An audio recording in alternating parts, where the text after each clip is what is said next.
ہم نے بھی اسی لیے کہا کچھ دیر کی خاموشی، اس لیے کہ ہم جانتے ہیں اسلام وہ نہیں ہے جو یہاں دکھ رہا ہے آج۔ اسلام تو وہ تھا جو صدیق اکبر کے زمانے کا تھا، اسلام تو وہ تھا جو فاروق اعظم کا تھا، اسلام تو وہ تھا جو عثمان غنی اور حیدر کرار کا تھا۔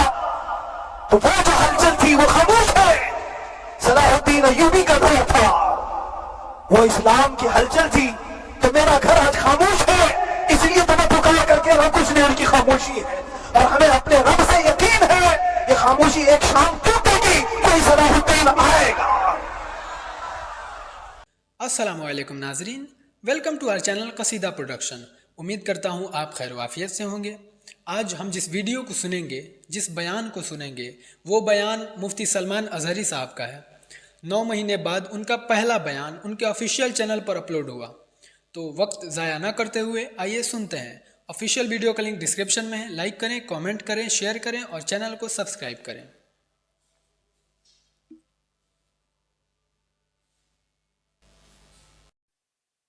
برادران ملت اسلامی، السلام علیکم ورحمۃ اللہ وبرکاتہ۔ الحمدللہ الحنان المنان الذي خلق الانسان وعلمه البيان، والصلاة والسلام على رسوله سيد الانس والجان وعلى آله واصحابه ذوي الخير والاحسان، اما بعد فأعوذ بالله من الشيطان الرجيم، بسم الله الرحمن الرحيم، وقل جاء الحق وزهق الباطل إن الباطل كان زهوقا، صدق الله مولانا العظيم۔ بارگاہ رسالت محاب صلی اللہ علیہ وسلم میں درود پاک کا ہدیہ پیش کریں۔ اللہم صلی علی سیدنا و مولانا محمد معدن الجود والکرم وآلہ واصحابہ الکرام وابنہ الکریم وبارک وسلم صلاة دائمة سرمدا ابدا۔ عزیزان گرامی وقار، میں چاہتا ہوں جہاں پر آ کر ہم رکے تھے وہیں سے ہم پھر آگے بڑھتے ہیں۔ ہم رکے تھے کہاں آ کر؟ کچھ دیر کی خاموشی ہے، اس کے بعد ہم آگے بڑھتے ہیں، اس لیے کہ مجھے کوئی شعر اب یاد کرانے کی ضرورت نہیں، اور نہ ہی کسی کے سامنے کچھ بولنے کی ضرورت ہے۔ حالات تو ایسے تھے کہ جو نان مسلم تھے وہ بھی ہمیں جیل میں دیکھ کر یہی کہتے تھے کہ آپ ہی نے کہا یہ فلاں بات۔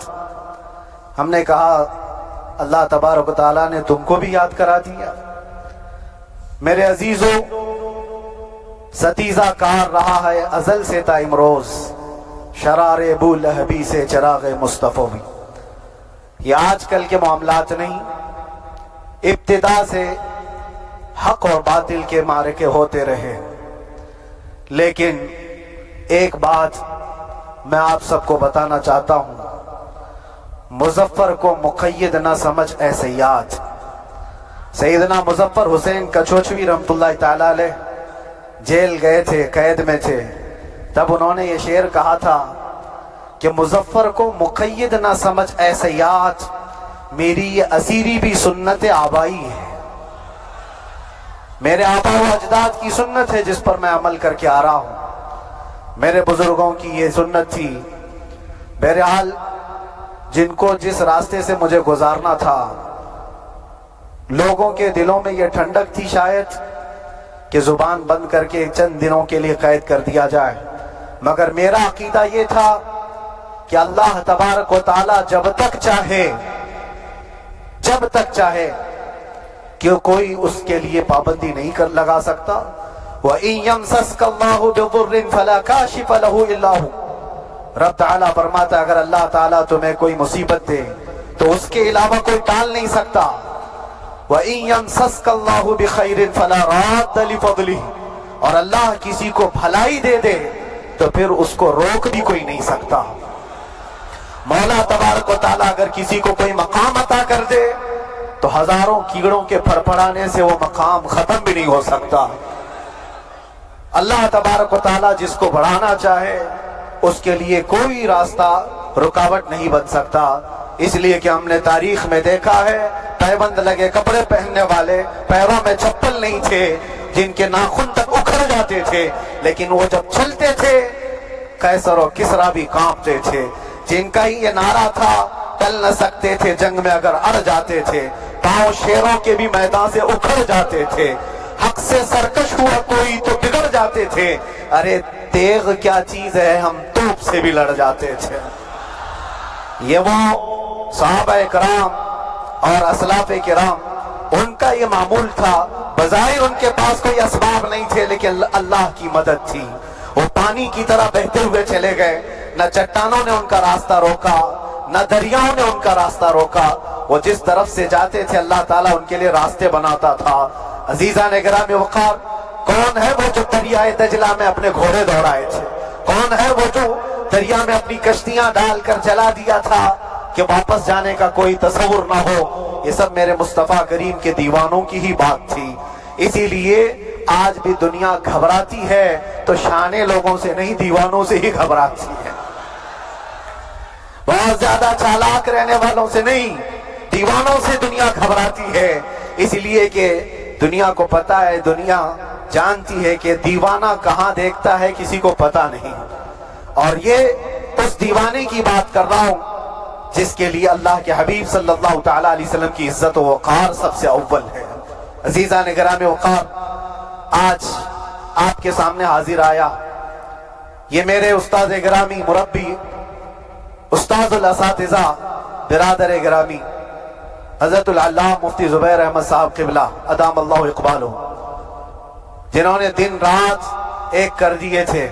میرے خیال سے 8 مہینے میں جتنے ان کے بال سفید ہوئے اس سے زیادہ نہیں ہوئے ہوں گے، صرف اس لیے نہیں کہ ایک بھائی کے لیے، اس لیے بھی لڑ رہے تھے کہ ایک عالم کے لیے جس سے دین کا بہت سارا حصہ وابستہ ہے۔ ان کی محنتیں رائگاں نہ گئیں۔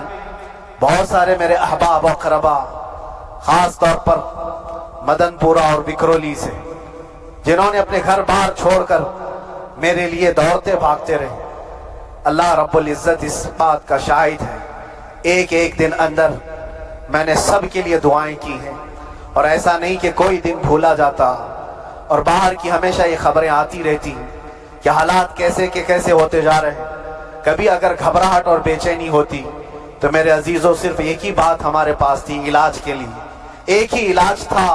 جب بے چینی بڑھ جاتی، اپنوں سے رابطہ نہیں ہو پاتا اور کسی کے خبر نہ پہنچتی، کھانے پینے کی تکلیفیں، رہنے سہنے کی مصیبتیں جب سر پر آتی تو ایک ہی علاج تھا، ان کے نثار کوئی کیسے ہی رنج میں ہو، ان کے نثار کوئی کیسے ہی رنج میں ہو، جب یاد آ گئے ہیں سب غم بھلا دیے ہیں، جب یاد آ گئے ہیں سب غم بھلا دیے ہیں۔ اس رسول محترم صلی اللہ تعالیٰ علیہ وسلم کا احسان عظیم ہے۔ بار بار مجھے یہ احساس ہوتا رہا، پوری دنیا اگر چھوڑ دے مگر یقین تھا آمنہ کا لال کبھی نہیں چھوڑے گا، اور چھوڑا بھی نہیں، اور چھوڑا بھی نہیں۔ ہر رات جو ہمارا معمول تھا، ہم نے جو دیکھا، ہماری پچھلی زندگی میں ہم نے اتنے عجائبات نہیں دیکھے ہوں گے جو 8 مہینے کے اندر ہم نے دیکھے۔ نبی پاک صلی اللہ تعالیٰ علیہ وسلم کے انعامات و اکرامات، رب تبارک و تعالیٰ کی مدد سے دل مضبوط ہوتا ہے۔ عزیزان گرامی، ہم نے تو وہاں ایسے لوگوں کو دیکھا جو ڈپریشن کا شکار ہو کر کافر بھی ہو گئے، اور حالات سے گھبرا کر کے وہ انکار کر بیٹھے، کوئی خدا نہیں ہے، کوئی مدد نہیں آتی ہے، ایسے حالات وہاں دیکھے۔ لیکن ان حالات میں بھی اللہ تبارک و تعالیٰ کی مدد ساتھ رہی۔ رسول پاک صلی اللہ تعالیٰ علیہ وسلم کا انعام و اکرام یہ تھا کہ جس طرح سے گئے تھے اسی طرح سے واپس بھی آئے، جس طرح سے گئے تھے ویسی واپس آئے، اور نہ میرے مصطفیٰ نے باہر میری عزت میں کمی کی، نہ اندر عزت میں کمی کی، کہیں پر بھی نہیں۔ الحمدللہ، جس شان کے ساتھ رسول پاک صلی اللہ تعالیٰ علیہ وسلم اپنے چاہنے والوں کو رکھتے ہیں، وہ میں نے دنیا میں دیکھا، اور پھر یہ عرض کیا آقا، آج آپ کی عزت پر بات کرنے والے کو چاہے وہ 1000 کال کوٹری کے اندر ہو، آپ عزت کے ساتھ بٹھاتے ہیں تو پھر قیامت کے دن اس کی عزت کا کیا حال ہوگا؟ عرش حق ہے مسند رفعت رسول اللہ کی، دیکھنی ہے حشر میں عزت رسول اللہ کی۔ میرے عزیزو، ایک بات کو طے کر کے چلو، انہیں جانا انہیں مانا، نہ رکھا غیر سے کا، للہ الحمد میں دنیا سے مسلمان گیا۔ اس ایک بات میں جو عزت ہے، دنیا کے کسی مقام و منصب اور مرتبے میں عزت نہیں ہے۔ اور حالات دنیا انشاءاللہ میں سناتا رہوں گا۔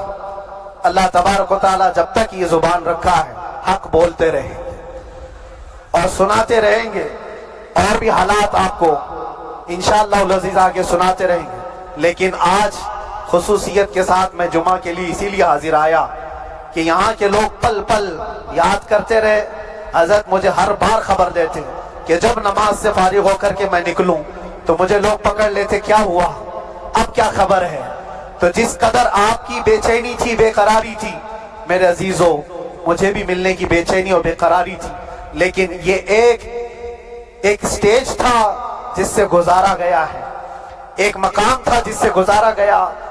میں تو ایک نکما آدمی، میں تو ایک کم پڑا ہوا ہوں، لیکن آپ کو بزرگان دین کی اگر تاریخ پتا ہو، امام اعظم ابو حنیفہ رضی اللہ تعالیٰ جن کو ناحق جیل میں رکھا گیا تھا، امام موسیٰ کاظم رضی اللہ تعالیٰ 7 سال تک قید میں رہے۔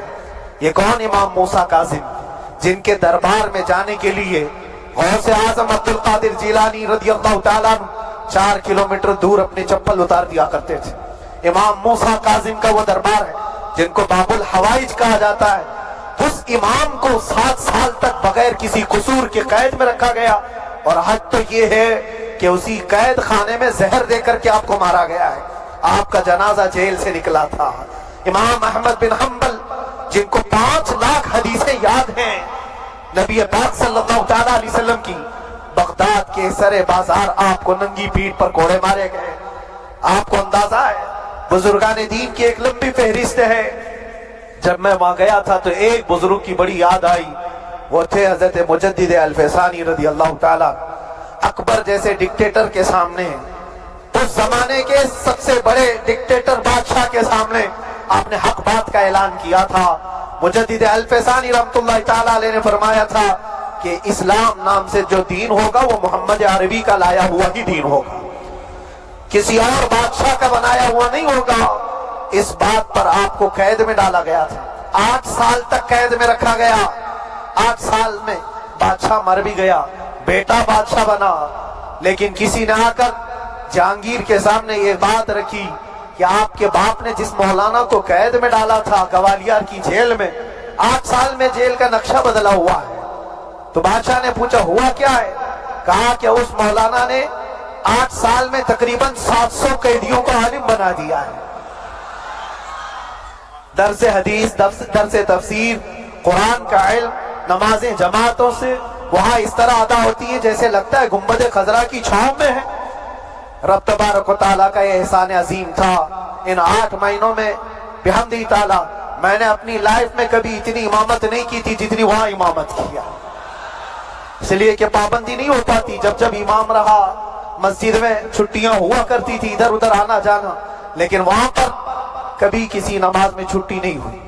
اور امامت اللہ تبارک و تعالیٰ کو جہاں لینا ہے وہاں لیتا رہے۔ اور مجھے اس بات کا تھوڑا قلق تھا، 24 سال سے میں تراویح سنا رہا تھا، 24 سال، 24 تراویح ہو چکی تھی، رمضان المبارک کا 24 گزر چکے تھے، 25واں سال تھا۔ ظالموں نے مجھے رمضان سے پہلے اندر کر دیا۔ بار بار یہ خواہش ہوتی تھی کہ میری تراویح چھوٹنے نہ پائے، 25ویں تراویح ہے، 25ویں محراب ہے، لیکن رب تبارک و تعالیٰ کا احسان، اندر موجود سارے مسلمانوں نے یہ مطالبہ کیا کہ ہم یہاں جماعت سے تراویح قائم کریں گے۔ اور اب تک لوگ الم تری کیف والی تراویح کبھی کبھار پڑھ لیا کرتے ہیں، لیکن سارے لوگوں نے مل کر کے یہ اتفاقاً کہا کہ ہم پورا قرآن آپ سے سننا چاہتے ہیں۔ کیسے کیسے قیدی تھے، کیسے کیسے کرائم والے تھے۔ میں نے کہا آج میں ایک دن پڑھاتا ہوں، ایک پارہ پڑھوں گا، آپ کو اگر لگے تو بتا دینا، بھاری پڑ جائے، کیونکہ لوگ سارے کرمنل ہیں اور کئی طرح کے جرائم کیے ہوئے لوگ، نماز دین سے کہاں زیادہ رشتہ، کہاں ہو سکتا ہے یہ گھبرا کر بھاگ جائیں۔ ایک دن پڑھاؤں گا، اگر آپ کو لگے تو بول دینا، نہیں تو کل سے الحمدللہ پہلے دن تراویح پڑھا ہے۔ دوسرے دن سارے لوگوں نے کہا آپ نے ایک پارہ پڑھایا ہے، سحری تک بھی پڑھائیں گے تو انشاءاللہ کھڑے رہیں گے۔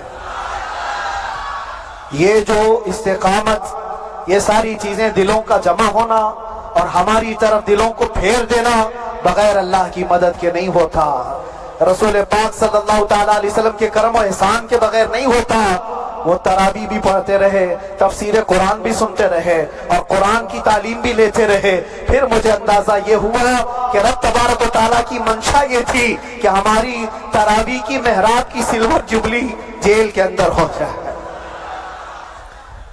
مجھے اس بات کا کوئی قلق نہیں رہا کہ میری کوئی چیز چھوٹ گئی ہے۔ ہاں، عید، بقرعید، محرم، یہ تمام چیزیں لوگوں کی یاد تو رہتی، رشتہ دار، احباب، اقربا کی یاد، لیکن اللہ کی مرضی، میرا رب تبارک و تعالیٰ جو پسند کرے اس میں ہم راضی ہیں۔ اگر مولا یہ چاہتا ہے کہ میں تنہا پڑھوں تو اس کی رضا میں ہم راضی ہیں، اگر وہ چاہتا ہے کہ مجمع ہزاروں میں ہم نماز ادا کریں تو اس کی مرضی پر ہم قائم ہیں۔ عزیزان گرامی وقار، صبر اور سکون کے ساتھ جو حالات گزرے اس میں سب سے بڑا کردار آپ سب کی دعاؤں کا ہے، سب کی دعاؤں کا۔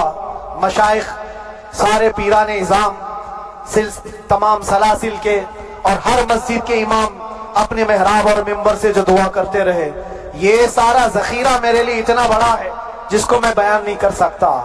ہر ایک کی جانب سے دعائیں، عورتوں، بچوں کی طرف سے منتیں، روزے، نہ جانے کیا کیا کر لیا۔ پھر مجھے اندازہ ہوا کہ صرف اپنے آرام، اپنے راحت کے لیے پھڑپھڑانے سے کچھ نہیں ہوگا۔ رب تبارک و تعالیٰ یہ چاہتا ہے کہ پوری امت مل کر کے اس فقیر کے لیے دعا کرے، اور اللہ تعالیٰ کو جب تک منظور تھا تمہاری دعائیں ہوتی رہی۔ بعض لوگوں کو یہ خیال بھی آیا، کچھ میرے احبا اقربا رشتہ داروں نے بھی کہا اتنی ساری دعائیں ہوئی، اتنی ساری دعائیں ہوئی، قبول کیوں نہیں ہوتی؟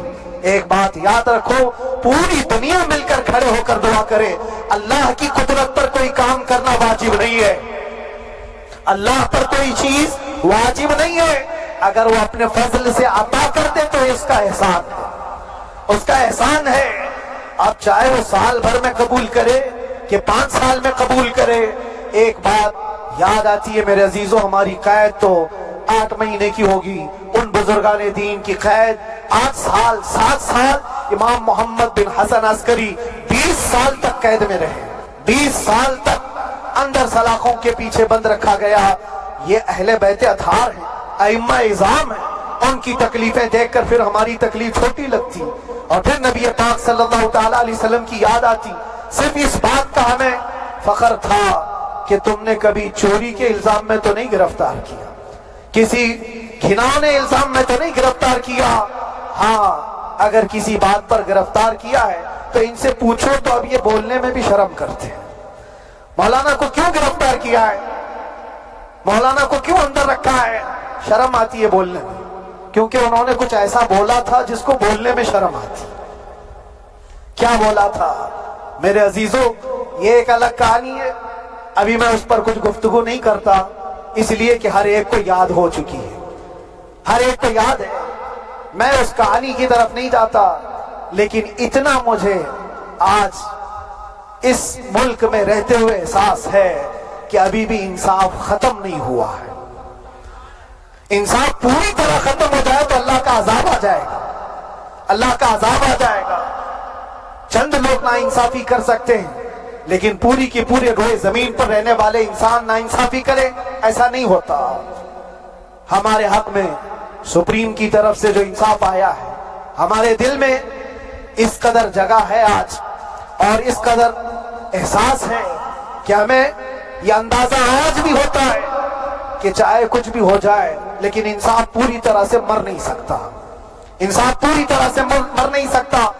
یہ ہمارا ملک عزیز ہندوستان کسی خاص آدمی کے ٹھیکیداری میں نہیں ہے، سبھی کا خون شامل ہے یہاں کی مٹی میں، کسی کے باپ کا ہندوستان تھوڑی ہے، ہمارا بھی ہے، آپ کا بھی ہے، سب کا بھی ہے۔ اور میرے عزیزو، پتہ نہیں، یہ بھی شاید راحت اندوری صاحب کا شعر ہے، اور اس سے پہلے بھی کچھ بولا تھا، وہ بھی ان کا ہی تھا، تو ڈینجر ہی ہوا کرتا ہے۔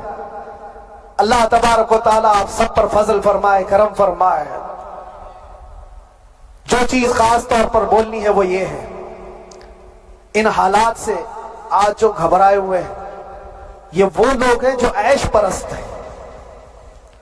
میں کسی کو خاص ٹارگٹ کر کے نہیں کہنا چاہتا، لیکن بہت سارے وہ لوگ جو اثر و رسوخ رکھتے ہیں لیکن وہ آگے آنا نہیں چاہتے۔ دین اسلام پر حملے ہوں، حضور پاک کی عزت پر حملہ ہو، کسی کو بولنا نہیں ہے، کیونکہ پتہ ہے دیکھو اس مولانا کو کس طرح کی ہے، اسی طرح دوسروں کو بھی کر دیا جائے گا۔ جو کمفرٹ زون میں بیٹھنے کے عادی ہو گئے وہ اپنا ایریا چھوڑ کر ہٹنا نہیں چاہتے۔ اگر میں کچھ کہوں گا حضور پاک صلی اللہ تعالیٰ علیہ وسلم کی ناموس کے لیے تو میرا عیش خطرے میں آ جائے گا۔ اکثر کی یہی سوچ ہے، میرا تو اپنا دھندا ہے، میرا بزنس ہے، میرے بیوی بچے ہیں، ہو سکتا ہے مولانا کو کسی چیز کی فکر نہیں ہوگی۔ آپ کو میں بتاؤں، آپ کو اندازہ نہیں ہمارے دل میں ہمارے بچوں کی کتنی محبت ہے۔ میرے بھی چھوٹے سے بچے ہیں، جب وہ جیل کی سلاخوں کے سامنے آ کر آنسو بہاتے تھے تو دل پر چھریاں چلتی تھی۔ وہ بچے جو ہمیشہ ہمارے سینے پر سوتے رہے آج میں ان کو چھو بھی نہیں سکتا۔ جب وہ سلاخوں کے پیچھے کھڑے ہو کر دور سے رو کر کے چلے جاتے 15 منٹ، تو کیا ہمارے دل میں بچوں کی محبت نہیں؟ کیا ہمارے گھر بار نہیں، ہماری بہنیں، ہمارے بھائی، ہماری ماں نہیں ہیں؟ کتنے تو دن ایسے ہوئے کہ میری ماں کو دورے پڑتے رہے یاد کے لیے، تو کیا وہ ہمارے اوپر کیفیت نہیں آتی کہ ہم خامخواہ یہ مصیبت کیوں مول لی؟ میری بیٹی تو جھگڑا کرتی اس بات کو کہ کیوں آپ اکیلے ہو، بہت سارے لوگ ہیں سب کا خیال کرتے ہوئے، لیکن میرے عزیزو یہ ان کی اپنی محبت ہے، سارا ایک پریوار اور اس سے زیادہ میرے شاگردوں کی ایک دنیا ہے۔ کتنے ایسے ہیں میں جانتا ہوں کہ 8 مہینے تک نرم غذا نہیں کھائی میرے ان بچوں نے۔ میں جانتا ہوں ان کا صرف یہ خیال تھا کہ اندر پتہ نہیں جیل میں آپ کیا کھا رہے ہوں گے، ہم یہاں نرم غذا نہیں کھائیں گے، گوشت مچھلی نہیں کھائی، حالانکہ یہ کوئی چیز تمہارے اوپر واجب نہیں تھی۔ یہ حالات میں اس لیے بتا رہا ہوں میرے عزیز، کسی کے وہم و گمان میں اگر یہ ہے تو نکال دے کہ میرے آس پاس کچھ نہیں ہے، میں کسی کو چاہتا نہیں، یا میرے ساتھ محبتیں نہیں ہیں۔ کثرت سے محبت کرنے والے لوگ ہیں میرے پاس، میرے ان بھائیوں کی اور میرے بہنوں کی، میرے گھر والوں کی محبت تو ایسی ہے کہ ان کے گھروں کے بچوں کے معاملات بھی بغیر مجھ سے پوچھے نہیں ہوتے۔ اگر 8 مہینے اندر رہا تو کسی کا رشتہ نہیں تو بات چیت بھی نہیں ہے، رشتہ نہیں ہوگا جب تک یہ نہ آئے، سارے کام ڈیپینڈ رہتے تھے۔ مجھے بھی ان تمام چیزوں کا احساس ہے، لیکن یہ سب چیزیں ایک طرف، میرے مصطفیٰ کی عزت اپنی طرف۔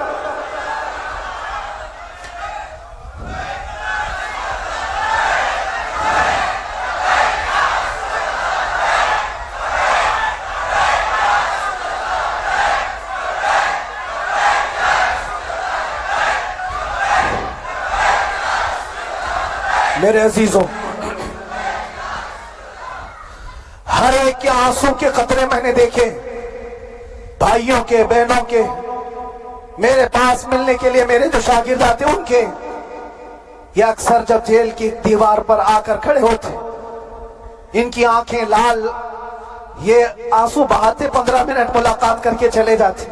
آپ کو کیا اندازہ ہے اندر کے حالات ایک دن 1 سال کے برابر لگنے لگتا ہے، گھٹتے رہتے، لیکن ایک بات کا احساس بار بار ہوتا کہ یہ ساری محبتیں ایک طرف ہے، لیکن ہم جس کے لیے کھڑے ہوئے ہیں اس کی محبت میں کوئی سمجھوتا نہیں، اس کی محبت میں کوئی سمجھوتا نہیں۔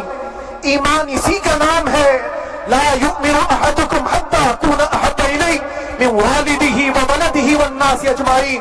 تم میں سے اس وقت تک کوئی پورا مومن نہیں ہو سکتا جب تک کہ اپنی اولاد، اپنے مال دولت، اپنے ماں باپ، سب سے زیادہ اپنے رسول سے محبت نہ کرے۔ دعا یہی کرتے رہو جب حضور پاک کا معاملہ آئے تو ساری دنیا ایک طرف ہو جائے۔ میں نے ایک واقعہ پڑھا تھا اندر ہی، حضرت خالد بن ولید رضی اللہ تعالیٰ ایک قلعے پر اچانک حملہ آور ہوئے تھے، وہ قلعے میں موجود جو دشمنان اسلام تھے ان کی پارٹی چل رہی تھی. بڑے بڑے قالین صوفے بچھے ہوئے, تشتوں میں قیمتی کھانے رکھے ہوئے تھے. خالد بن ولید کے ساتھ جو لشکر ہے یہ تو وہ غریب صحابہ تھے جو پیون لگے کپڑے پہنتے, ایک کھجور پر پورا دن گزارتے. جب یہ اس قلعے پر حملہ آور ہوئے تو دشمنان اسلام جو تھے وہ مقابلہ کرنے کی ہمت نہ جٹا سکے, بھاگ گئے. سارا مال سب چھوڑ کر بھاگ گئے, بغیر کسی جنگ کے, بغیر کسی قتل قتال کے پورا قلعہ فتح کیا خالد بن ولید. اب سنو, جو صحابہ تھے وہ مال غنیمت جمع کر رہے تھے, کیونکہ یہ عرب کے لوگ ایسے مہنگے قالین نہیں دیکھے تھے, ایسے مہنگے صوفے, اتنی قیمتی غذائیں انہوں نے دیکھی نہیں تھی. سب جمع کرنے لگے, سب جمع کرنے لگے. خالد بن ولید نے کہا خبردار ہاتھ مت لگانا, سب ہٹ جاؤ. سب ہٹ گئے. چند صحابہ کو بلایا, یہ سب جمع کرو, اس کو آگ لگا دو. پورا مال غنیمت جو تھا آگ لگا دیا. تو جو صحابہ تھے وہ کہنے لگے کیا یہ اچھا ہوتا ہے یہ سب میں آپ تقسیم کر دیتے, یہ بہت قیمتی چیزیں ہیں, عرب میں ہم لے جاتے تو یہ بہت مہنگی چیزیں ہیں. خالد بن ولید نے کیا کہا جانتے ہو؟ کہا اگر تم کو بھی ان تمام چیزوں کی عادت لگ جائے تو تم بھی ویسے بھاگو گے جیسے یہ بھاگے. یہ آج جو ہمارا مقابلہ کرنے کی طاقت نہ لا سکے اور بھاگ گئے, اس کی وجہ یہ ہے کہ وہ عیش پرست ہے. عیاشی ان کے اندر تھی جس کی وجہ سے وہ کھڑے نہ ہو سکے, اور جب یہ عیاشی آئے گی تم کھڑے نہیں ہو سکو گے, کھڑے نہیں ہو سکو گے. آج میں یہی بات دہرانا چاہتا ہوں, جو بہت بڑے چہرے لے کر بیٹھے ہوئے ہوں, وہ سیاسی اثر اور رسوخ رکھنے والے بھی کمفرٹ زون میں رہنا چاہتے ہیں. میں چند لوگوں کو چھوڑ کر کہہ رہا ہوں, اکثر کا حال یہ سوچتے ہیں کہ ہمارے اس دائرے سے نکلیں گے تو ہمارا عیش خطرے میں آ جائے گا, گھر بار خطرے میں آ جائے گا. یہ دنیا کی محبت انسان کو بزدل بناتی ہے, بزدل بناتی ہے. اس لیے میرے عزیزو, آپ جب کبھی یہ بات آئے, ایک طرف میرا پورا خاندان, ایک طرف میرا عیش کی زندگی, اور ایک طرف رسول پاک کی عزت کا معاملہ, تو آپ مجھے بتاؤ آپ کس بات کا فیصلہ لیں گے؟ اسی بات کا فیصلہ لینا ہوگا نبی پاک صلی اللہ تعالیٰ علیہ وسلم کی عزت کی خاطر. تمہیں اس بات کا فیصلہ لینا ہوگا. اپنا سب کچھ گنبد خضرا کل بھی تھا آپ, میرے نبی سے میرا رشتہ کل بھی تھا آپ, اور بتلا دو گستاخ نبی کو غیرت سنی زندہ ہے, ان پہ مر مٹنے کا جذبہ کل بھی تھا آپ. بس یہ جذبہ باقی رہے. ہم کسی کو لڑنے کے لیے, مرنے کے لیے, مارنے کے لیے میدانوں میں اتارنے کی بات نہیں کرتے. میں اکثر اپنی تقریروں میں کہا کرتا ہوں, یا آپ سے پہلے بھی کیا, اگرچہ میری تقریروں کو ڈائیورٹ کیا جاتا ہے, آج بھی بہت لوگ ہوں گے, بلکہ آج مدن پورہ کا یہ پہلا جمعہ ہے. مجھے اندازہ ہے پورا ہندوستان نہیں, باہر بھی سب کی نظریں اس پار ہیں کہ آنے کے بعد یہ کیا بولتا ہے, آنے کے بعد یہ کیا بولتا ہے. سب اسی انتظار میں ہیں. میں سب کو ایک ہی میسج دوں گا, آنے کے بعد وہی بولے گا جو پہلے بولتا تھا.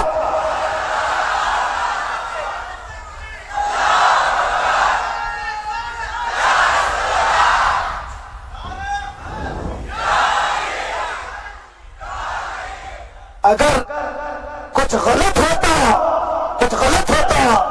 تو ہمارے اس ملک عزیز ہندوستان کی سب سے اعلیٰ عدالت یہ نہیں کہتی کہ ان کے اسپیچ میں کوئی ہیٹ مسئلہ نہیں ہے. وہ ہمیں اندازہ ہے میرے عزیزوں. ہاں جہاں غلطی ہوگی ہم بھرے اعلان کے ساتھ کہیں گے کہ ہم سے یہ غلطی ہو گئی, ہم سے یہ خطا ہو گئی, زبان پھسل گئی. لیکن جو چیز نہیں ہے تو اگر تم زبردستی اس کو کہو گے تو یہ ہم نہیں مانتے. ہاں بس اتنی دعا میرے حق میں کریں کہ جتنی بھی زندگی باقی ہے اللہ تبارک و تعالی حضور پاک کی محبت اور ان کی عظمت کی حفاظت کے لیے جیتے مرنے کی توفیق عطا فرمائے. ہمارا کام صرف اتنا رہ گیا, جو میسج دینا تھا وہ ہم نے دے دیا. اب جو حالات آ رہے ہیں میرے عزیزوں، آپ سب کے لیے بھی میں یہ گزارش کروں گا، دین کی طرف آ جاؤ، سچائی کی طرف آ جاؤ، ورنہ گاجر مولی کی طرح کٹ جاؤ گے، ختم ہو جاؤ گے۔ دین کی طرف آؤ، سچائی کی طرف آؤ۔ اور اسلام نے کہیں پر بھی تمہیں کسی طرح کے آتنک اور دہشت کی تعلیم نہیں دی ہے، کہیں پر کسی ٹیررسٹ کی کوئی بھی تعلقات کی۔ کہیں مجھے کوئی بات بتا دو، اگر کوئی مسلمان اس طرح کی حرکتیں کر جاتا ہے جس کو یہ لوگ بدنام کرتے ہیں، تو ہم سمجھتے ہیں اس کا اسلام سے تعلق نہیں ہوگا۔ اسلام سے تعلق ہوتا تو اس کے اندر صدیق اکبر اور فاروق اعظم کی ادا ہوتی۔ آج آپ کو وہ معاشرہ زندہ کرنے کی ضرورت ہے۔ میں نوجوانوں سے کہوں گا، بہت دن گزار لیے ٹک ٹاک پر مجرے، اور تمہارے اس انٹرنیٹ کی دنیا پر جس طرح تم نے آوارگی کر لی ہے، اب وقت کم بچا ہے۔ آ جاؤ میرے نبی پاک کی گنبد کی چھاؤں، عزت وہیں پر ہے، انہی کے قدموں میں عزت ہے، اور یہاں پر بھی ہے اور آخرت میں بھی ہے، آخرت میں بھی ہے۔ بس اس عزت کے لیے آپ سب سے میں گزارش یہ کروں گا، سچائی کی طرف واپس آ جاؤ، سچائی کی طرف واپس آ جاؤ۔ جو تمہاری نمازیں باقی ہیں اس کو پوری کر لو، اس سے پہلے کہ دنیا تم پر نماز پڑھ دے، اس سے پہلے کہ تمہارے جنازے کی نماز پڑھی جائے، اپنی نمازیں کمپلیٹ کر لو۔ اور علماء ذوی احترام کا ادب و احترام اپنے اندر رکھو۔ صرف اس بات کے لیے آپ کو میں احساس دلانا چاہتا ہوں کہ مجھے جس راستے سے گزارا گیا، جتنے دن قید و بند کی صحبتیں گزاری گئی، یہ صرف یہ میسج دینا تھا کہ پھر اس مولانا کا یہ ہو سکتا ہے تو چھوٹے چھوٹوں کی کیا کر دیں گے۔ ایسا اگرچہ آ جائے موقع، تب بھی گھبرانے کی ضرورت تھی۔ آپ کو پتہ ہے اس ملک عزیز ہندوستان کی آزادی میں 30,000 علماء کو پھانسیوں پر لٹکایا گیا۔ انگریزوں نے 30,000 علماء کو کشمیر سے لے کر دلی تک ہر درخت پر ایک عالم کی لاش لٹکتی تھی۔ انہوں نے قربانیاں دی ہیں، قربانیاں بزرگان دین کے علماء ذوی احترام کی ہوئی ہیں۔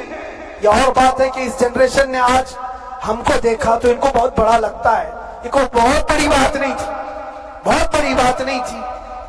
اس پروسیس سے بہت سارے علماء کو گزارا گیا ہے۔ سرکار مجاہد ملت رحمت اللہ تعالی علیہ ایمرجنسی کے زمانے میں 18 مہینے تک قید میں گزارے، 18 مہینے تک ایمرجنسی، وہ بھی ڈکٹیٹر کا زمانہ تھا۔ اس زمانے میں بھی آپ اندر ہیں، لیکن باہر آنے کے بعد نہ آپ کے مشن میں کوئی کمی آئی، نہ آپ کی زبان میں کوئی لکنت آئی۔ اللہ حوالے جو ہے وہ اللہ کی رضا کی طرف اور رسول پاک کی رضا کی طرف ہوتے ہیں۔ ہم سب بھی اس مشن کو آج یہاں سے زندہ کرتے ہیں، جہاں سے ہم چھوڑے تھے وہیں سے آگے بڑھتے، جہاں سے ہم چھوڑے تھے وہیں سے ہم آگے بڑھتے ہیں۔ کسی کو اگر کچھ برا لگتا ہے تو وہ اس کے سمجھ کا قصور ہے، اس کے فہم کا قصور ہے۔ ہم نے کسی کو ٹارگٹ کر کے کبھی کہا نہیں، بلکہ یہ تو کامن بات ہے، ایک تو کامن کہی جانے والی بات ہے۔ فخر سے اگر کوئی آدمی اپنے گھر میں کہے، کیا بات ہے مولانا آج صبح سے تمہارے گھر میں کچھ ہلچل نہیں ہے، کچھ ہلچل نہیں ہے، ہو سکتا ہے تمہارے گھر میں کوئی نہ ہو، تم اکیلے بیٹھے ہو، بیوی کہیں گئی ہے، ماں کہیں گئی ہے، گھر میں کوئی بنانے والا نہیں ہو، گھر میں خاموشی ہے، تو تم اگر اس کو جواب دے دو کہ کچھ دیر کی خاموشی ہے، شام میں آ جائے گی، کچھ دیر کی خاموشی ہے، شام میں آ جائے گی، تو کیا گناہ کیا، کیا گناہ کیا؟ اس کے حالات پر وہ بول رہا ہے، اس کے گھر میں خاموشی ہے اسی لیے بول رہا ہے۔ ہم نے بھی اسی لیے کہا کچھ دیر کی خاموشی، اس لیے کہ ہم جانتے ہیں اسلام وہ نہیں ہے جو یہاں دکھ رہا ہے آج، اسلام تو وہ تھا جو صدیق اکبر کے زمانے کا تھا، اسلام تو وہ تھا جو فاروق اعظم کا تھا، اسلام تو وہ تھا جو عثمان غنی اور حیدر کرار کا تھا۔ تو وہ جو ہلچل تھی وہ خاموش ہے، صلاح الدین ایوبی کا دور تھا، وہ اسلام کی ہلچل تھی۔ تو میرا گھر آج خاموش ہے، اس لیے تو میں پکار کر کے رہا کچھ دیر کی خاموشی ہے، اور ہمیں اپنے رب سے یقین ہے یہ خاموشی ایک شام ٹوٹے گی، کوئی صلاح الدین آئے گا۔ اور اللہ تبارک و تعالی ہم سب کے اس عزم اور حوصلے کو زندہ رکھے اور آپ سب کی محبتوں کو سدا سلامت رکھے اور میرے آقا صلی اللہ تعالی علیہ وسلم کے قدموں پر مر مٹنے کی ہمیں توفیق عطا فرمائے. وآخر دعوانا الحمدللہ رب العالمین. لبیک یا رسول اللہ.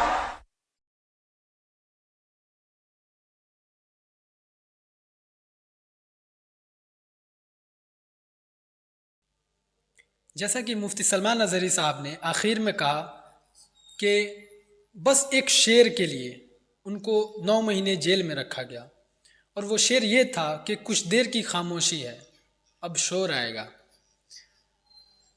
سننے کے لیے شکریہ. ملتے ہیں نیکسٹ ویڈیو میں. اللہ حافظ.